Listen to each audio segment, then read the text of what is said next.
Obrigado, vereador Renzo. Próximo orador inscrito, vereador Nussi.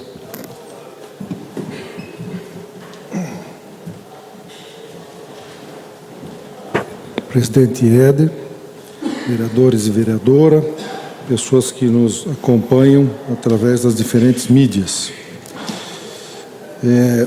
Aqui falado a respeito do problema aí do RECAP e do tapa-buracos, lá na minha região,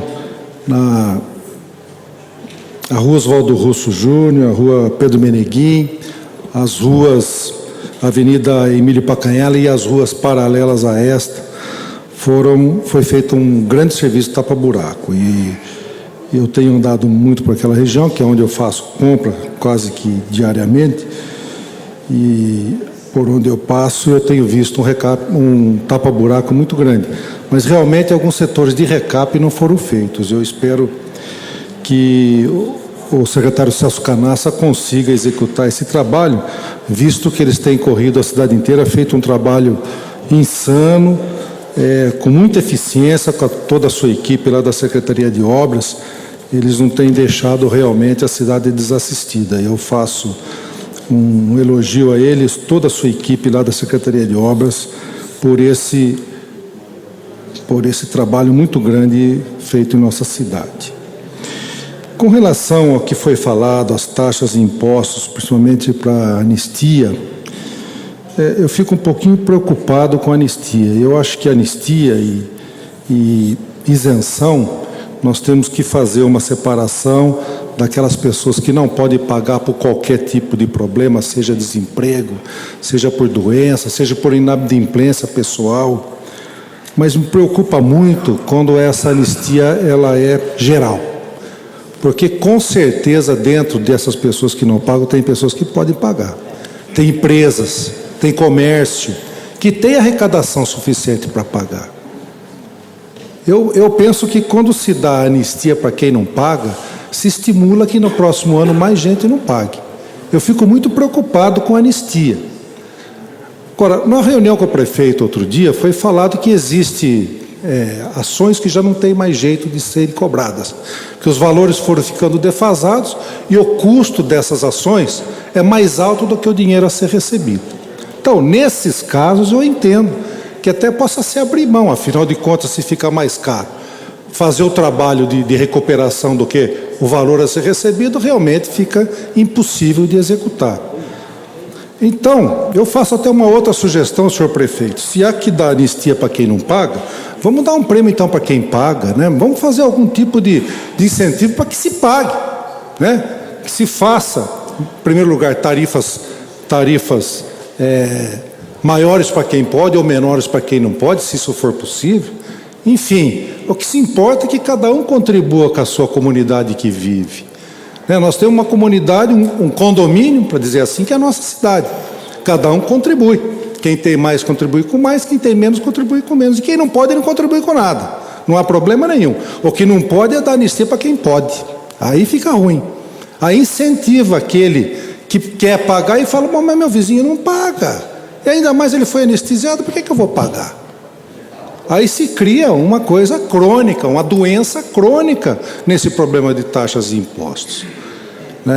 Eu acho que precisa ser estudado com muita calma, muita tranquilidade, observar bem e fazer justiça para aqueles que não podem realmente.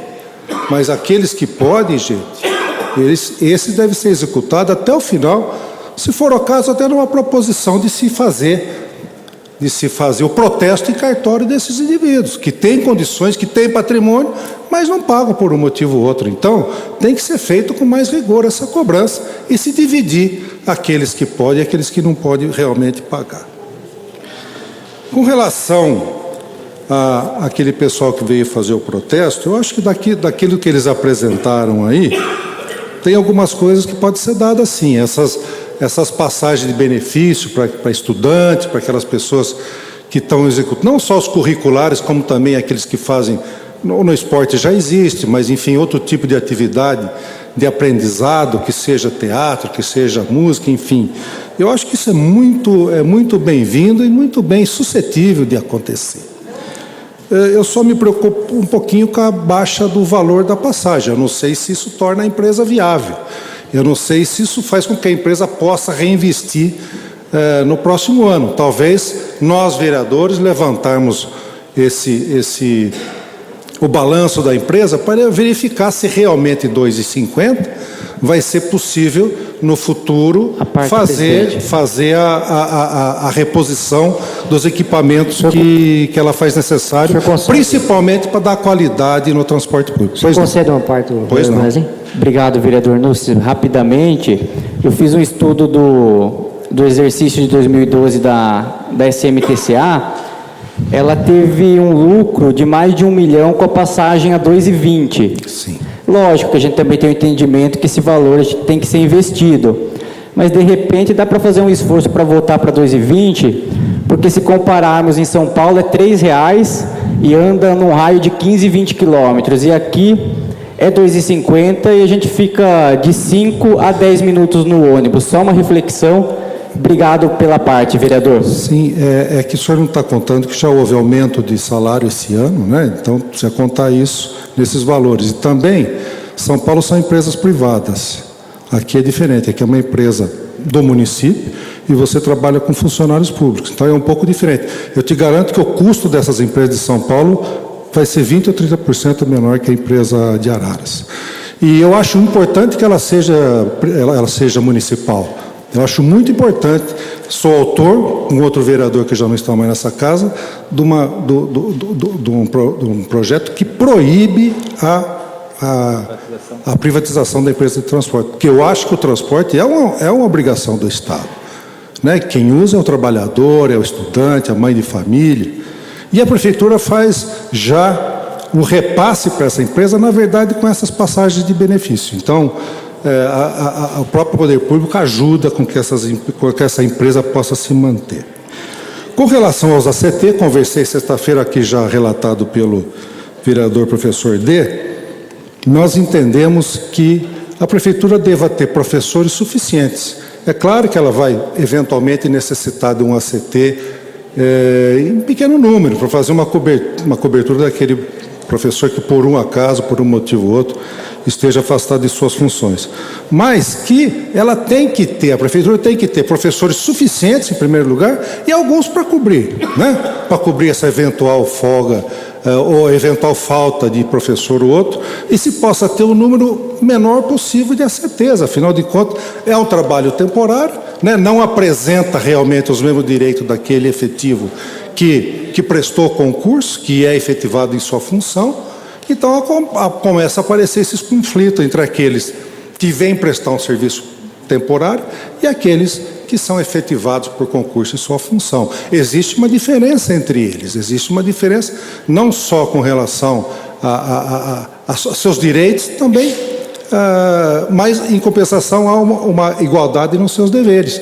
Afinal de contas, todos vêm trazer para as nossas crianças e para os nossos jovens cultura, conhecimento, enfim, nós entendemos que as obrigações são iguais, mas os direitos não são, em virtude do tipo de contratação que é feito. Então, existe uma diferença, e se esse concurso fosse realizado em tempo hábil e as pessoas contratadas em número suficiente, com certeza esse problema estaria diminuído. Nós entendemos também que o recesso pode muito bem ser concedido, principalmente naquelas escolas em que não se tem crianças abaixo de uma certa idade, que necessita realmente da presença de uma pessoa qualificada para ficar durante esse recesso, para ficar cuidando, pois essas mães vão trabalhar e as crianças ficam na escola. E não se pode deixar na mão simplesmente de monitores ou de pessoas despreparadas. O professor tem que estar presente, mas não são todas as escolas. Então esse recesso pode ser cumprido de maneira de rodízio ou oferecer simplesmente para aqueles que não fazem questão, que queiram ganhar um pouco a mais e trabalhar durante esse recesso. E a grande maioria pode cumprir o recesso descansando e se preparando para o próximo período letivo. Então, não tem grande dificuldade em se atender, basta que se faça um trabalho, um estudo bem feito. Não se esqueça que eu já falei outro dia aqui, senhores vereadores, que a realização do concurso precisa ser feita depois da aprovação dos estatutos. Então, fazer um concurso com os estatutos que já estão defasados e com problema, eu acho até que nós vamos criar mais problema ainda. Então, nós temos que aprovar esses estatutos todos, para que quando se fizer esse concurso, que eu espero que seja feito ainda, agora no início do segundo semestre, pelo menos numa conversa com a secretária, isso ficou